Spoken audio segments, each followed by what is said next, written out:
पर्यावरण, नारायण म्हणजे परमेश्वर, जग, आपण ह्या सर्वांचा एकमेकांशी कसा संबंध आहे आणि हा संबंध आपण लक्षामध्ये जर घेतला तर आनंद वाटता वाटता आनंद लुटण्यासाठी माणसाचा जन्म आहे हे तुम्हाला कळायला वेळ लागणार नाही. परमेश्वराची मी जी व्याख्या केलेली आहे ती दोन प्रकारे आहे. एक व्याख्या जी आहे ती निर्गुण निराकार परमेश्वराची, तर दुसरी व्याख्या जी आहे ती सगुण साकार परमेश्वराची. निर्गुण परमेश्वराची व्याख्या मी अशी केलेली आहे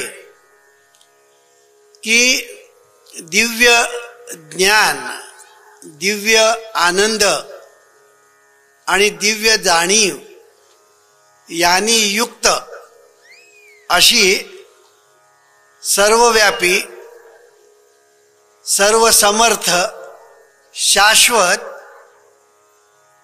चैतन्य शक्ती म्हणजे परमेश्वर ही मी निर्गुण निराकार परमेश्वराची व्याख्या केली. आता सगुण साकार परमेश्वराची व्याख्या मी जी केलेली आहे ती आपण लक्षात घ्या. निसर्ग नियमासहित स्वयंचलित, स्वयंनियंत्रित, नैसर्गिक पद्धतशीर व्यवस्था म्हणजे परमेश्वर. आता या दोन व्याख्या जर आपण जर पाहिल्या तर आपल्या ध्यानात येईल की पहिली व्याख्या जी आहे ती अव्यक्त अशा परमेश्वराची, निर्गुण निराकार परमेश्वराची, तर दुसरी व्याख्या जी आहे ही सगुण साकार आणि व्यक्त अशा परमेश्वराची.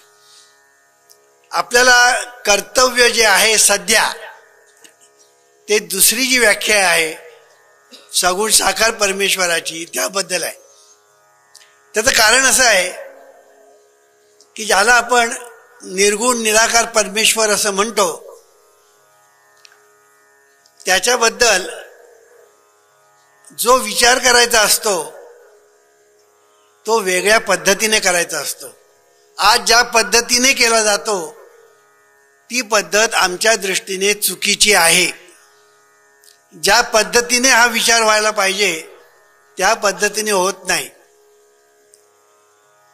आम्ही असं सांगतो की निर्गुण निराकार जो परमेश्वर आहे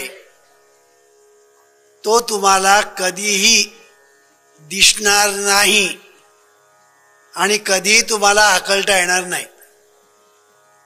कधीही आणि कोणालाही. लक्षात घ्या, मी सांगतोय जे काय ते लक्षात घ्या. निर्गुण निराकार परमेश्वर कोणालाही आणि केव्हाही दिसणार नाही आणि हाकलता येणार नाही. आतापर्यंत तो कोणालाही हाकलता आलेला नाही, याच्या पुढे हाकलता येणार नाही. तुम्हाला वामनराव, हे तुमचं जे विधान आहे हे जरा धार्ष्ट्याचं आहे असं नाही का वाटत, असं तुम्ही मला कदाचित प्रश्न विचाराल. पण ही वस्तुस्थिती आहे. हे जर तुम्ही लक्षात घेतलं तर तुमच्या ध्यानात येईल की मी काय सांगतो ते. मी एक साधं तुम्हाला उदाहरण देतो. परमेश्वर तर आपण म्हणतो दिल्ली तो बहुत दूर असं आपण म्हणतो, तर परमेश्वर म्हणजे फार दूरची गोष्ट झाली. पण साधी मी एक गोष्ट तुम्हाला सांगतो. वीज, इलेक्ट्रिसिटी, की ज्या इलेक्ट्रिसिटीच्या साह्याने आज मी बोलतो आहे आणि तुम्हाला ऐकू येत आहे, ज्या इलेक्ट्रिसिटीमुळे आज एवढा मोठा प्रकाश पडलेला आहे, ज्या इलेक्ट्रिसिटीमुळे पंप चालतात, निन्या तऱ्हेची ज्याला इन्स्ट्रुमेंट म्हणतो आपण ती चालतात. आपण ज्याला मुंबई म्हणतो ते मुंबई म्हणजे आर्थिक राजधानी महाराष्ट्राची, तिचं वैभव जे आहे ते सगळं इलेक्ट्रिसिटीवर आहे. तिचं सगळं जे वैभव आहे ते इलेक्ट्रिसिटीवर आहे.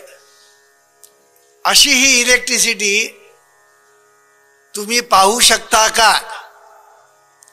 मी मगाशी सांगितलं परमेश्वर हे दूर झालं. इलेक्ट्रिसिटी, वीज तुम्ही पाहू शकता का, ऐकू शकता का, तिचा वास घेऊ शकता का, तिला स्पर्श करू शकता का आणि तिचा वास घेऊ शकतात. तुम्हाला ह्याच्यापैकी एकही गोष्ट करता येणार नाही. ज्याला आपण ही ज्ञानेंद्रिय असं म्हणतो, त्या ज्ञानेंद्रियांना ह्याच्यापैकी एकही गोष्ट इलेक्ट्रिसिटीच्या बाबतीत करता येत नाही, करता येणार नाही. अशी ही जी इलेक्ट्रिसिटी, ती जरी डोळ्याला दिसली नाही आणि आपल्याला आकलता आली नाही, तिला पाहता आली नाही, तरी तिचा प्रभाव आणि तिचा प्रताप दोन्ही आपल्याला अनुभवायला येतो.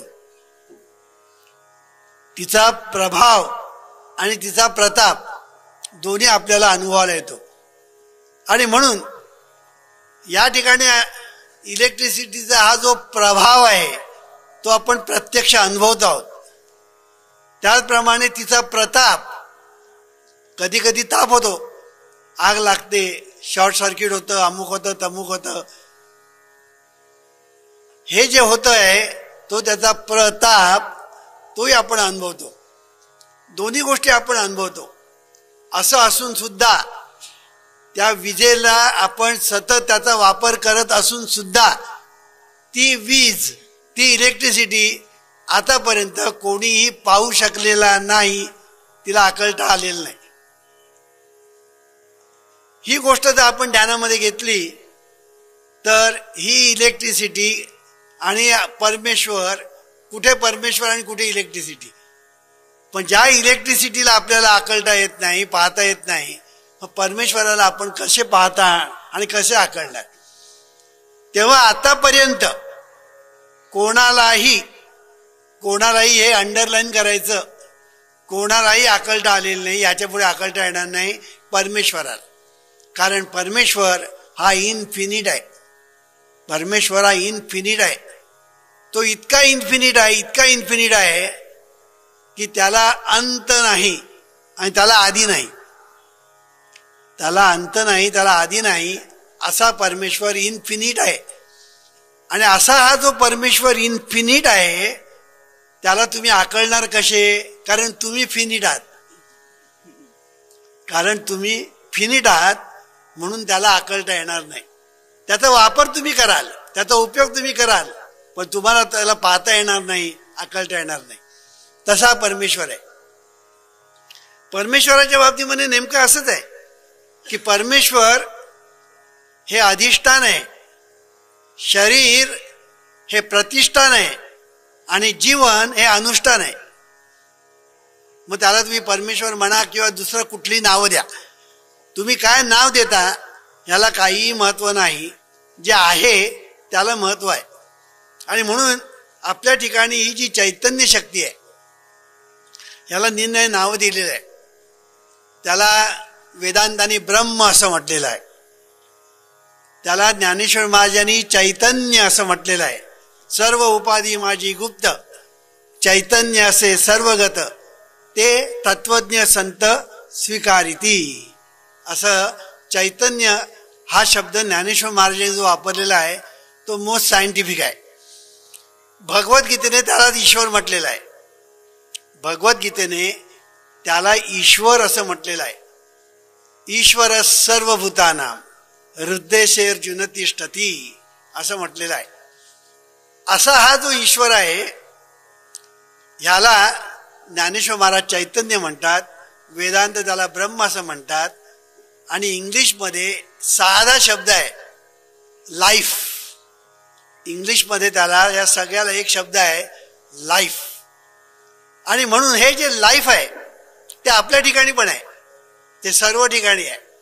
आणि म्हणून you are the son of infinite life which knows no end and you are the child of eternity. Life is indestructible, self renewing and eternal and is the reality of all men, असं एके ठिकाणी doctor मर्फीने म्हटलेलं आहे. दुसऱ्या ठिकाणी doctor Murphy असं म्हणतात, God is life and life principle is flowing through you even this moment, every moment. हे सांगतो मी कशासाठी की हे जे लाईफ ज्याला आपण म्हणतो दॅट इज गॉड, इतकं सोपं आहे. आणि साध्या भाषेमध्ये त्याला आपण जीव असं म्हणतो. मुंगी आणि राव आम्हा सारखाची जीव, असं तुकाराम महाराज म्हणतो. हा जीव शब्द वापरलाय. मुंगी आणि राव आम्हा सारखाची जीव, म्हणजे निरनिराळे शब्द कसे वापरले गेलेले आहेत ते बघा. एके ठिकाणी जीव वापरलाय, एके ठिकाणी ईश्वर वापरलाय, एके ठिकाणी चैतन्य वापरलं, एके ठिकाणी ब्रह्म वापरलं. ईश्वरा सर्वांना चांगली बुद्धी दे, आरोग्य दे, सर्वांना सुखात आनंदात ऐश्वर्यात ठेव. सर्वांचं भलं कर, कल्याण कर, रक्षण कर, आणि तुझे गोड नाम मुखात खंड राहू दे. ईश्वरा सर्वांना चांगली बुद्धी दे,